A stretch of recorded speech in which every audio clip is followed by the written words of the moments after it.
नमस्कार, हम छी ललित नारायण झा और अपने लोगन के स्वागत कर रहल छी मिथिला मिरर में। मिथिला मखान एकटा मिथिला के एहन वस्तु जे जकरा पूरा दुनिया जे छै से आइ हाथों हाथ लऽ रहल छै। पिछला किछु दिनसँ मखान जे छै से बड़ा चर्चा केंद्र बनल छै, चर्चा के विषय बनल छै। ओ जीआई टैग के लऽ कऽ छलै जे मिथिला के मखान के जीआई टैग बिहार गौरव मिथिला मखान जे छै से एहन कहि कऽ छलै, जाहिके बाद संपूर्ण मिथिला समाज जे छै से एहि बातके लऽ कऽ ट्विटर पर आंदोलन कयलनि। ओहिके बाद सबौर यूनिवर्सिटी जे छै, सबौर विश्वविद्यालय के कुलपति से किछु गोटे किछु प्रतिनिधि मिथिला मैथिली के ओसभ गेल छलथि हैं, ओसभ भेंट केला। ताहिके बाद जे छै से पुनः हमरा सबके मिथिला के मखान के जीआई टैग मिथिला के नाम से हैत, एहन तरहक अनुशंसा, एहन तरहक स्वीकृति जे छै से भऽ गेल छै। अस्तु, एखन हमरा सब मधुबनी जिलाक ई विजय सलेमपुर जे छै से बस्ती छै और एठान भुटाई मुखिया छै जे एकर प्रोसेसिंग करै छथि, जे पारंपरिक तरीकासँ जे छै से मखानके जे फोड़ल जाइ छै। मखान अहाँ सब बुझै छियै सफ़ेद गोल गोल उज्जर उज्जर भेटैत छै, मुदा मुख्य रूपसँ जे छै से एकर खेती 1 दशक 2 दशक पहिले जे छै से मधुबनी दरभंगामे हमरा सब बहुसंख्यक रूपे करैत छलहुँ हँ। हालांकि आब अव्वल रूपसँ जे छै से एखन खेती सुपौल और पूर्णिया कऽ रहल छै, कारण ओम्हर जे छै से वैज्ञानिक रूपे खेती भऽ रहल छै और मधुबनी दरभंगा जे छै ओहिमे हमरा सब पोखरिमे करै छलहुँ हँ परम्परागत रूपसँ। तो एखन जे सुपौल या पूर्णियामे खेती भऽ रहल छै ओ बेर बेर अहाँ सबके हम ई चीज कहने छलहुँ हँ जे 1 या 2 फीट माटिके कोड़ि कऽ ओहिमे ओसभ वैज्ञानिक तरीकासँ खेती करैत छथिन। आब दुनू जे मखान छै, दुनूके मखानमे कनेक अन्तर होइत छै। जे पोखरिके मखान छै, खास कऽ मधुबनी दरभंगावला, ओकर जे फोका छै ओ कने बेसी नमहर होइत छै। और सुपौल या मधेपुरामे जे 1 फीट या 2 फीट खद्धा खुनि कऽ जे सब करै छथिन या लो लैंड जमीन जे छै ताहिमे जे कयल जाइ छै ओकर फोका जे छै से कनेक कम होइ छै। और मखान अहाँ सबके बता दी जे एहिमे सबसँ बेसी जे छै से कैल्शियम पायल जाइत छै। और भारत में 40 साल से बेसी के उम्र के जो लोग छथि तिनका में सबसे बेसी समस्या कैल्शियम के छनि, अर्थात दर्द, कमर दर्द, एम्हर तरहक दर्द, हड्डी कमजोर भेनाइ। तो मखान कैल्शियम के सबसे बेसी प्रोड्यूस करै छै। एकरा संगे ओहिमे जिंक सेहो छै, फास्फोरस सेहो छै। तो एखन जे जिंक के हमरा सब कोरोना में जकर सप्लीमेंट हम सब जिंकोबिट टैबलेट लैत छी तकरा हमसब मखानसँ सेहो दूर कऽ सकै छी। अस्त एहि विषयमे और बातचीत करब। भुटाई मुखिया हमरा संगे छथि। भुटाई जी, बहुत बहुत अहाँके स्वागत अछि। और कतेक दिनसँ जे छै से प्रोसेसिंग या मखानके खेती कतेक दिनसँ अहाँ करै छी? हम लगभग जे मखानाके प्रोसेसिंग 15 सालसँ कऽ रहल छी। 15 सालसँ जाहिमे मतलब खेती पहिले खेती करै छलहुँ, पूँजीके अभावके वजहसँ खेती करै छलहुँ। मखान मतलब उपजाबऽ करै छलहुँ, उपजाउ करै छलहुँ, लेकिन मखान हम बेच लै छलहुँ। ई 5 सालसँ हम मखानके जे छै लावाके कारोबार, हाँ, फोड़नाइ, प्रोसेसिंग केनाइ, लावाके, हाँ, प्रोसेसिंग केनाइ, लावाके से 5 सालसँ हम ई कऽ रहल छी। जाहिमे दिन प्रतिदिन मतलब ई प्रोसेसिंग ज़्यादा ही तरहसँ बढ़ि रहल अछि। हाँ, जैसे जे पिछला साल 1 क्विंटल फोड़लहुँ, 5वां साल, दोसर साल 1.5 क्विंटल, 2 क्विंटल, ऐसे करते करते आइ के डेट में लगभग, हाँ, 2 टन तक माल हमरा पास में तैयार होइए। 20 क्विंटल। हाँ। अच्छा, एक चीज़ अहाँ से हम जानना चाहब भुटाई जी कि चूँकि मखान हमरा अपने गाँव में बड़ होइ छै और बच्चे से जे छै से मखान तोड़ि तोड़ि कऽ हमरा सब जवान भेलहुँ हैं। तो अगर चूँकि अहाँ साइंटिफिकली हम कने बात करै छी, अहाँ चूँकि खेती करै छी, तो 1 बीघा में एक तो मखान लो लागत के चीज़ छै, लागत बहुत कम आबै छै। हाँ, लागत बहुत बेसी नहीं लगै छै आन खेती के अपेक्षा। सबसे बेसी चैलेंजिंग छै मखान के निकालनाइ। हालांकि आब हमर कएटा मित्र जे छै से अहाँके ओ मशीन तैयार कऽ रहल छै जे आगाँ अहाँ सबके ई सब बहुत मदद भेटत। तो 1 बीघा में अगर अपना सब मखान करैत छी तो में जे किर्री छै से कतेक निकलै छै? मतलब गुड़ी ने, गुड़ी लगभग जे छै से 1 बीघा में कम से कम जे छै से 10 क्विंटल निकलि जाइ छै। 1 बीघा में 10 क्विंटल 10 क्विंटल किर्री निकलि जाइ छै। हाँ, ओकर जे छै से मजदूरियो कम से कम जे छै से 60 गो करीब मजदूर लागि जाइ छै 1 बीघा में साफ करे में।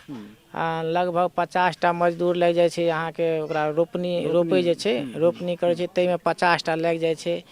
ओहिमे जे छै से 20 बीघ में लगभग जे छै से अहाँके 22,000 रुपैआ अहाँके मखान निकाले में लग जाए 22 एखन तक जे छै से पोही से जे हमरा सब निकालै छी से एखन तक तो वएह कर रहल छी जे पोहिए से गांजे से निकालै छी। जी जी गाँज से अखन निकाले छै, गाँज से निकाले छै, अखन मशीन उशीन कोनो ई नहीं भेले हैं। हाँ और दिन प्रतिदिन जे छै मशीन आबि गेल छै, अपन मित्र सब छथि। हाँ मखान दिन पर दिन कम होय के एकेटा वजह छै जे मजदूर के जे छै जे हिसाब से मेहनत छै, जे हिसाब से मेहनत छै मजदूरी लागि रहल छै ताहि हिसाब से मखान के कोई वैल्यूशन नहीं छै। मखान के वैल्यूएशन तो बहुत ज्यादा भ गेल छै, अहाँ सबके नहीं छै, हमरा सबके वैल्यूशन नहीं दै छै। पार्टी अबै छै आ हमरा सब लग पास में पैसा नहीं छै, अहाँ के पैसा यदि लेबै महाजन के पाइ उठबै छियै तऽ महाजन कहै छै जे एतबी भावे देबऽ तऽ दे आ नहीं देबऽ तऽ मान के चलो हम मखाने नहीं लेबऽ। ताहि लऽ कऽ जे छै हमरा सबके बहुत नुकसानी होते हुए हम सब दिन प्रतिदिन मखान कम कऽ रहल छी। कने हम सब अंदर चलै छी जे प्रोसेसिंग जे छै तऽ कने प्रोसेसिंग हम सब सेहो कने देखै छियै और एठाम जे छै से कंसार अहाँ सबके कंसारे कहै छियै एकरा ने, तऽ ई कंसार छै। ई अपने सब देख रहल छियै जे ई एठाम मखान के गुर्री कहै छै। थोका जे छै, थोका जहन फाटि जाइ छै तऽ ई मखान के जे गुर्री छै ओ जमीन धो लै छै, तकरा गाछ से जे छै से ओकरा निकालल जाइ छै। एखन तक जे पारंपरिक जे ट्रेडिशनल खेती छै ओहे हिसाब से खेती भऽ रहल छै। मशीन जेना बबलू सिंह हमर मित्र छथि तऽ ओहिके एकटा मशीन इजाद केलथि है। ओकरा बाद दरभंगा में सेहो किछु काज चलि रहल छै। मखान प्रोसेसिंग जे केंद्र छै तेहो के बहुत रास प्रधानमंत्री अनुदान देलखिन और भऽ सकै छै एहिके बाद अहाँ सबके किछु मदद भेटत। तऽ ई जे गुर्री छै ओ क्या तरह गुर्री होइ छै, चूँकि बच्चे से हमरा सब ई खाइत खाइत नमहर भेलहुँ हैं। ई जे छै ने से लगभग जे छै चालन जे है 15 क्वालिटी होइ छै, 16 क्वालिटी के एकर दाना निकले छै। एक मतलब एक सूता दू सूता ऐसे करते करते 16 क्वालिटी जो इसमें लास्ट का क्वालिटी जो है सो आपको ये दिखा रहे हैं। ये जो है तो आपको ये 16 क्वालिटी में ये लास्ट का क्वालिटी है, ये सबसे छोटा है। इसका समझ लीजिए छोटा छोटा लावा निकलेगा, नहीं तो किर्री निकलेगा इसका। हाँ ये किर्री निकलत, ये किर्री सबसे छोट मखान ये सबसे। किर्री में एक चीज अहाँ सबके बता दी, जेना मकई जे छै ने से मकई के जे किछु चीज जे लावा नहीं फूटे छै तो किर्री रह जाइ छै, तो तहिना जे छै से ई सबसे लो क्वालिटी के छै। कहबे कलन जे 15-16 क्वालिटी जे छै से एहिमे से निकलै छै, जाहिमे और माइनर जे छै से चेंजेस रहै छै, जे हल्का एक सूता आध सूता जे छै से अंतर होइ छै। एहिठाम देखै छियै ई कंसार एकरा कहल जाइ छै, और जे कंसार में मखान भुजाइ छै तऽ एकरा जे छै से अहाँ से कने जाना चाहब जे एकरा कते काल जे छै से गरमबै छियै एक आँच पर, ताहिके बाद ई फूटै जोग होइ छै। एकरा जे छै ने सर कम से कम जे छै से एकरा गरमाए में कम से कम जे छै 10 मिनट लगतै। 10 मिनट लगतै। एक ई जे घानी छै, हाँ घानी एतबे रहतै या नहीं एतबी रहतै। एहि के ज्यादा यदि बेसी घानी देतै तो मखान जे छै से आधा फोड़ैत में मखान काड़ा भऽ जेतै तऽ लावा नहीं बनतै। ओकरा ओतबी छै जे जब तक मतलब 15 सेकेंड में एकरा जे छै से ओकरा फोड़ि देबाक छै। हाँ 10 से 15 सेकेंड में एकरा फोड़ि देबाक छै। अहाँके की नाम भेल? हमर तऽ रामचंद्र नाम है। अच्छा रामचंद्र जी छथि। ई अहाँ देखै छियै जे ई एकटा ई मुसर एकरा कहै छियै ने, तऽ ई एहिसँ मारल जाइ छै कि पिटना कहियो मुसर कहियो। तऽ एहिठामसँ ई मखान जे छै से जहन ई तैयार भऽ जेतै अर्थात ई फूटै जोगरक भऽ जेतै तऽ एहि हिसाबसँ उठा कऽ हिनका हाथमे देथिन, और एहिके बाद एहि मुसरसँ जे छै से पिटनासँ ओकरा पीटल जेतै, और तकरा बाद जे छै से फेर एहन तरहक लावा जे छै से, और ई लावा जे छै सब तरहक छै। ओहिके बाद एकरा चालनमे चालल जेतै, और वएह एक सूता आध सूता कऽ कऽ जे छै से मखान एहिठामसँ निकलतै। तऽ आब देखै छियै जे एहिठाम फूटि रहल छै, तऽ ई मखान फोड़ल जा रहल छै, और एहिमे फेर एकरा बाद जे छै से एकरा प्रोसेसिंग हेतै। प्रोसेसिंग केलाके बाद विभिन्न तरहक जे एकर दाना छै ओकरा अलग कऽ कऽ ओकरा साफ कऽ कऽ रखल जेतै। तऽ कुल मिला कऽ ई मिथिलाके अलौकिक चीज छै, और मिथिलाके जे 5टा चीज छै पान माछ मखान खराम पाग जे मैथिलक पहचान छै, ताहिमे सँ ई एकटा बहुत बड़का जे छै से जकरा हमसब कहै छियै जे स्वर्गोमे पान मखान नहीं भेटैत छै। और कनेक जातीय समरसता जे छै से हम बताबै छी जे कोनो सहनी जी द्वारा तैयार मखान जे चाहे वो भगवती के माला होइन, भगवती के भोग लगैन, चाहे वो कोजगरा होय, तो ई मिथिला के जातीय समरसता छै। और कतेक सुंदर जे छै से एकरा बांध कऽ राखल गेल छै एहि चीज के जे मखान जे छै से कोनो पंडित जी नहीं, कोनो सहनीय जी करता। और उपयोग जे छै से एकरा पूरा दुनिया करतै। तो ई मिथिला छै और इएह मिथिला के खूबसूरती छै। तो ई अपने सब देखलहुँ जे मखान केना जे छै से प्रोसेसिंग भऽ रहल छै, केना फूटि रहल छै। और एहिके बाद जे छै से हम बुढ़ाई जी से आगू कनेक बातचीत करबनि जे ई जे मखान छै एकरा केना चालल जाइ छै, एकरा केना ई कयल जाइ छै सेहो हमरा सब देखै छी। एहिठाम बहुत रास चालनि देख रहल छी। और अखने जे भुटाई जी कहने छलथि है जे 16 तरह से जे छै से अलग अलग डिफरेंट जे छै से चालनिमे चलऽ पड़ै छै। तऽ ओ जे किर्री छै, गुर्री जकरा कहै छियै, ओ एहिमे देल जेतै। एहिमे जे अटकि गेलै ओकरा एक तरफ कऽ लेल जेतै, ओहिके बाद फेर दोसर में जे अटकतै की सएह होइ छै ने। जी जी तो एखन प्रोसेसिंग कने एहिमे जे छै ने से एहिमे जे छै से अहाँके सबसँ जे छोट दाना जे छै, छोट दाना जे छै से एहिमे रहतै। एहिसँ पैघ दाना एहिसँ नीचाँमे, ओहूसँ नीचाँमे अटकतै। ओहूसँ जे पैघ दाना रहतै से एहिसँ नीचाँवलामे अटकतै। मतलब एही तरहसँ जे छै से 15 क्वालिटीके एहिमे सँ दाना, 15टा चालनि छै। हाँ, आ नीचाँ लास्टमे जे छै गर्दी उर्दी कऽ कऽ 16टा एकर आइटम बनतै। आ 16 रङ्गके अलग अलग जे छै से बास्केटमे से राखतै ओकरा। आ अलग अलग जे क्वालिटीसँ ओकरा गरम करतै, अलग अलग क्वालिटीसँ ओकरा जे छै से रखतै।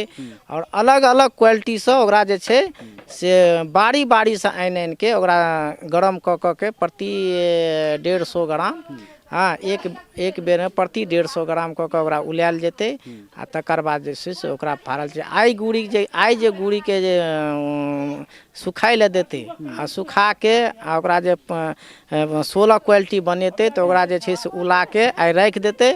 तकर बाद जे छै से चौथा दिनमे जाके ओकर लावा बनतै। आइ अगर मान लिअ हमरा हम की केलियै, सबसे पहले गुड़ी अनलियै, ओकरा सुखा कऽ उलेलियै, मतलब हल्का आँच लगा कऽ क्वालिटी बना के 16 क्वालिटी बना के ओकरा जे छै से हल्का उला के जे छै ओकरा सिझा के सिद्ध कऽ कऽ ओकरा रखलियै। 16 क्वालिटी 16 पत्ती ओ जे छै से ओकरा उलेबै, हल्का आँच पर उलेबै या फिर नहीं हाँ, मतलब मीडियम आँच पर में ज़्यादा तावो नहीं लगते आ नहीं ज़्यादा मध्यमे हेतै। मतलब मीडियम आँच पर ओकरा जे छै से उलायल जेतै। ओ मखाना जखन सिद्ध भऽ जेतै, सीझ जेतै, जैसे कोनो चीजके सिझबै छियै तेना जब सीझ जेतै तऽ ओकरा जे छै से निकालि के अलग अलग क्वालिटी के अलग अलग पथिया, अलग अलग 16टा पथियामे ओकरा जे छै से राखऽ पड़तै।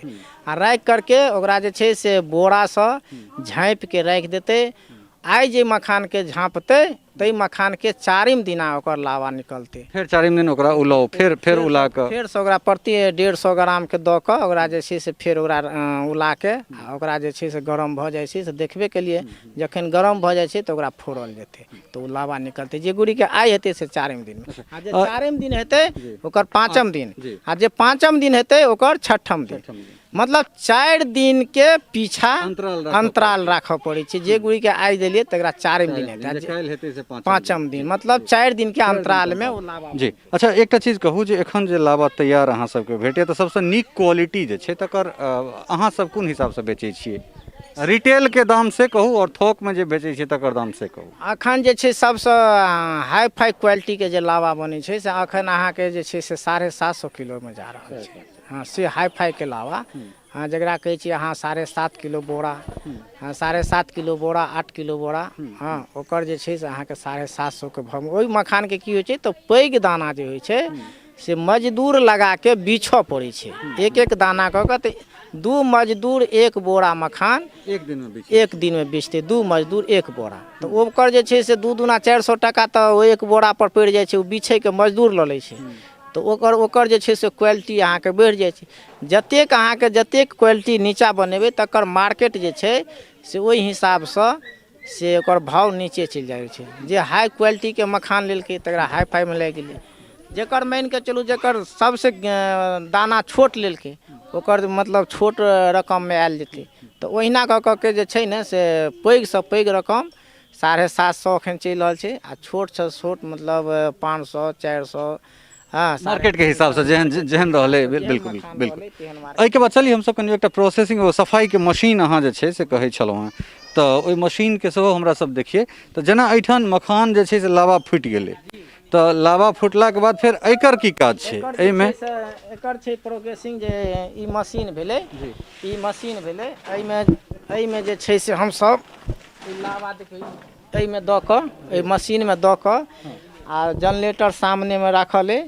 हाँ चाहे लाइट तऽ हमरा पासमे नहि अछि। हाँ जनरेटर लेने छी, जनरेटर परमे जे छै से लाइट लगा के एकरा मोटर लगा के ओहिमे जे छै से हम बोरा जेना सामने बोरा देख रहल छियै, ओ बोरा जे छै से एहिमे के उझैल दै छियै। ओ जे छै से मखानके ओ लाल जे छै लाली टाइप, हाँ लाली चाहे गर्दा चाहे ओ सबसे छोटा मखान किर्री, ओ जे होइ छै से अपन नीचा मशीनके द्वारा नीचा झड़ि जाइ छै। लावा जे छै फ्रेश लावा अहाँके आगू फेंक दै छै, तऽ ओ लावा जे छै से उठा लै छियै। किर्री जे छै से लास्टमे अहाँके बोरामे उठाके जे किर्री भावमे बेच दै छियै, बुझलियै। तऽ इएह मानिके ओकर लाली जे फ्रेशिंग जे छै से मशीन प्रोग्रेसिंग सफाइके लिए छै, सिर्फ सफाइके लिए।